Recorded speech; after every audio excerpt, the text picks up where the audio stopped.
This is Martin Scorsese, and I'll be trying to say a few comments about the film Goodfellas as it progresses.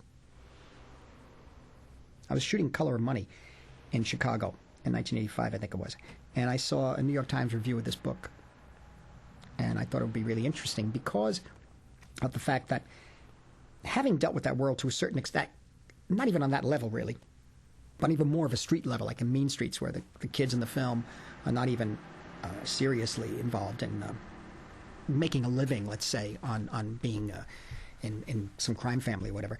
But I felt, therefore, I kind of went towards that in Raging Bull to a certain extent. Raging Bull, you couldn't help but deal with that issue because of the nature of organized crime and boxing that had to be dealt with.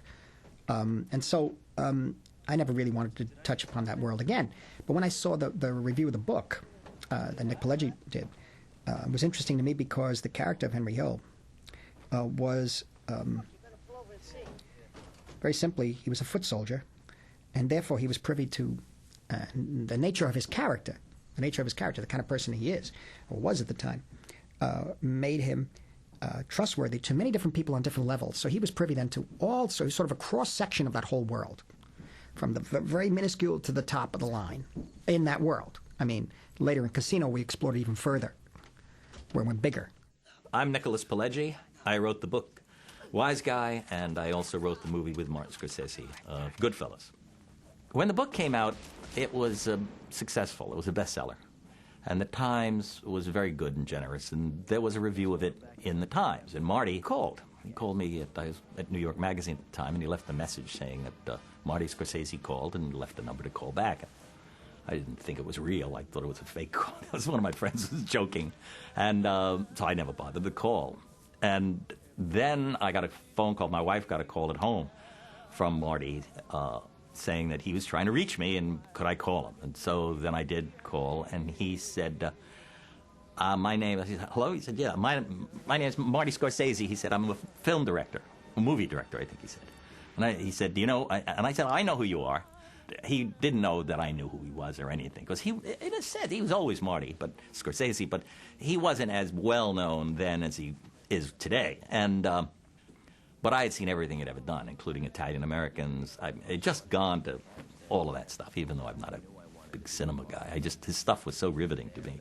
So I couldn't believe this call was perfect. So he said, I want to do it. I said, well, I can't think of anybody who could do it better than you, thinking Mean Streets in my head, because it's the next step from Mean Streets. It's so clear to me.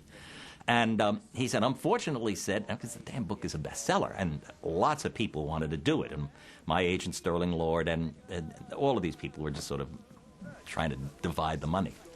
And not in a bad way, but they were all looking out for my interest. And Marty said he wasn't set up anywhere, and he was finishing a movie. He didn't know how long that would take. I said, make your movie, finish the film. And when you're finished, call, and then we'll write it together, and we'll make a movie. So then I called my agent and told my agent, you're out of your mind. You can't do that. I mean, what do you people want to make the movie. There were a list of directors who wanted it. You get a mob book that hits the bestseller list. It's very unusual for that to happen at that time. And there was a lot of studio baloney interest. Certainly, they would have taken options and stuff. But we held out for Marty. And then Marty, it turns out, gets a call from Irwin Winkler.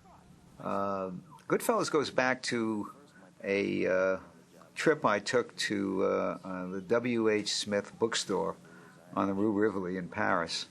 I was producing a film in Paris called Around Midnight, a little jazz movie, and every Monday I would go to this bookstore that had all the American magazines and newspapers and all, and I get my supply of American culture.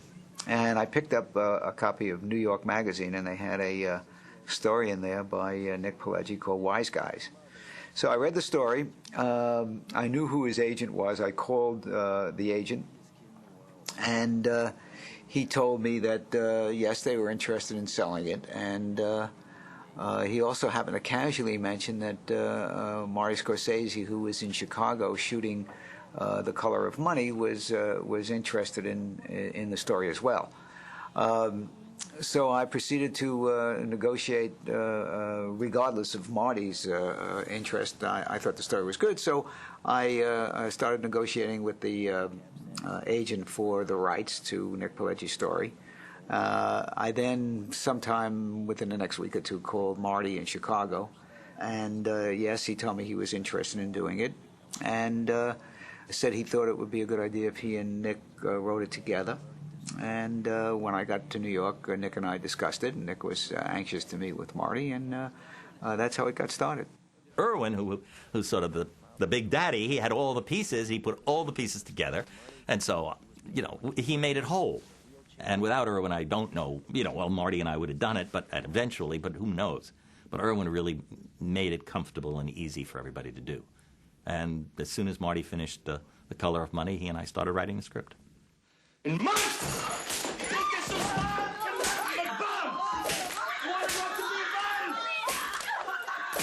But after a while, he was mostly pissed because I hung around the cab stand. There have been several books about mob bosses. The Joe Bonanno book, which was excellent. A lot of big books about these guys who were very boastful and about their exploits.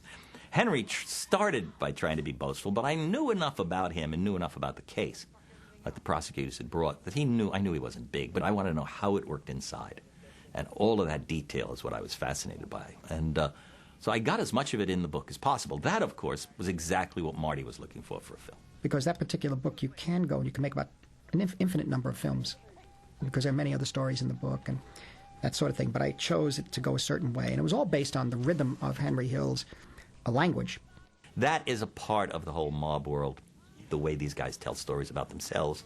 I mean, one of the things you have to remember about the Italian immigration to this country, which started, the period we're talking about is 1900s on. It was overwhelmingly Southern Italian. The Italians from south of Naples and south. That would be Apulia, Abruzzi, Sicily, Calabria. And these people were really the indentured servants of northern Italy. They didn't even give them passports. The Italian government really didn't want them. They thought of them as Tunisian, as North Africans. The term WAP, W-A-P, which is a derogatory term for Italian Americans in this country, comes from the fact that they arrived without passports.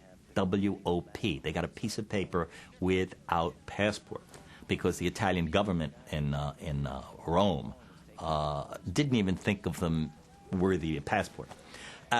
Also, as a result of this fact, there was basically very little education down there, and a lot of the Italian Americans who came here were illiterate. They could not read or write. And forget English. They couldn't even read or write in Italian. So the mountain, and a lot of them were from the mountains in Calabria, a lot of them had an oral tradition. So you would be home and someone would come to the house, these tenements, and he would tell stories. He was a professional storyteller. There was no radio, there was no television. And so these almost commedia dell'arte stories of traditional tales of love and passion and death and retribution, all of the stuff that filled Shakespeare and all of the great literatures, all came in these oral tellers, these wonderful storytellers. That went on until radio and Atwater Kent radios came along and began to finish those guys. But the notion of telling stories in the Italian community has always been very strong. And you'll find that these stories wind up a part of a lot of people's lives. And even today, I'm always astounded when I sit down with some of these guys. Some of them are street guys, some of them are working people, legitimate people. They're great storytellers. I mean, they know where the lead is. They know what the joke is. They can change inflection. They're actors. When they tell a story, they become actors. And I think that was what we were able to draw upon with Henry. It reminds me very much of the kind of stories of some of, I should say, the personality and the seductive personality of street corner, I guess you would call them stand-ups in a way. Every neighborhood had this, I'm sure. Every ethnic group has a guy in the street corner, a friend of yours, who will tell stories, who will describe things to you. And, it's like when Jimmy Cagney, I always say this, when Jimmy Cagney got his AFI award, he thanked all his old friends. From one of, I don't know the actual names, but Lefty and Gimpy and people like that, he said. Those weren't the actual names, but he had actual names. And he said, that's because I learned to act from them. Because in the street you have to learn how to act, otherwise you die. So you really had to learn how to act. And I watched these guys tell stories, and some of these kids were tough tough street kids, really, really battlers. And I'd watch them tell stories. One or two were interesting because even though they knew they could take on anybody, they were not afraid to tell a story in which they were flattened, in which they were beaten to a pulp. They weren't afraid of self-deprecating humor because they knew they could take on anybody who was going to challenge them, you know. And so I admired that a lot. And also the way they tell stories, it relates to the documentary I did on Stephen Prince, the American Boy. That goes into Italian American, my mother and father telling the stories, holding the camera on somebody and letting them speak. But what really was important was the nature of the street corner storyteller, who did these things, by the way, and maybe even did more, for all we know. We don't know. Maybe did less. We don't know. But he could tell a hell of a story, and there's a truth in that story. I know it. I know it. Many truths. He had a way with language, and he had a language of the street that people, you know, didn't know it. It's become a lot more familiar today than it was then. When I suggested the title, A Wise Guy, for the book, there were people at Simon & Schuster who never heard the word and thought nobody would know it had anything to do with the mob. I mean, that's how language changes and how quickly it changes. And so that's basically what happened. We structured it, and then began to build in the scenes. From 86, we edited Color and Money. We released the film in November of 86. Right around that time, I think it was 86, all the way through 86 and 87, Nick and I were working on the script. And basically, I went through the book and along with Nick, but primarily I started choosing sections. I mean, the book was the book, but now the movie was an entirely different thing, and you have to begin to cull the book for the structure that would make a movie, which is what we did. We both took the book, and he said, come back with a structure of the movie. What's the structure of a movie? And, you know, you had to get rid of a lot of stuff. The book is the book, but a movie is a movie. And so we got rid of all that Army stuff and a whole lot of Henry stuff that was irrelevant. And oddly enough, we both came back with a structure that was so similar that we said, well, this is the structure. We just began blending the scenes, and we locked in each scene structurally to see how it would work. He and I sat in a room in his old office with his assistant Julia outside, and we would close the door and work, and then we'd come out, and she said, what are you two doing in there? I said, what are you talking about? She said, all you do is laugh. And I guess it was true. A lot of times he has a television set on with an old movie. He'll have that on. Sound down, but doesn't matter to him. He knows every line of the movie anyway. So, but he'll show you things in a film. Look at this. See the way look at the way that guy. You see that?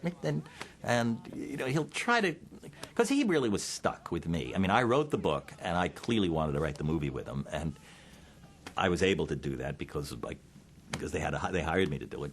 I mean, I never went to film school. I didn't know. You know, we had guys outside with masters in film school who had been, you know, just getting coffee from Marty. They just wanted to be in that world. But I didn't know enough. I just didn't know enough. I didn't know anything. Executive producer, Barbara DeFina. I think the writing of Goodfellas came at a time when he felt that he was going to make a huge contribution and wanted to finally be credited for his work. And in fact, Nick and Marty did write together and would share pages, and basically they were a team on that one. And they continued later in Casino. They did the same thing, and they would fax pages back and forth and really work together. And so I think that was the start of Marty, the beginning of him really wanting to be a co-writer and to actually have a credit. The book is the book. You got to remember, the book is the book. I think a lot of writers miss out on this. You write the book. I am the director of the book. I mean, I should have chotpers and a beret and a writing crop. I am the von Stroheim of my book. That's my book. I put the music in if I want music. I cast the book. I describe people I want to do. The movie has nothing to do with the book, except it is the basis of the movie. But the vision of it and the mood of it and the color and the real casting for the movie, all of that's the work of the director. What the author of the book has to do, since you already own the book, that's yours. It's on a shelf. No one can touch that.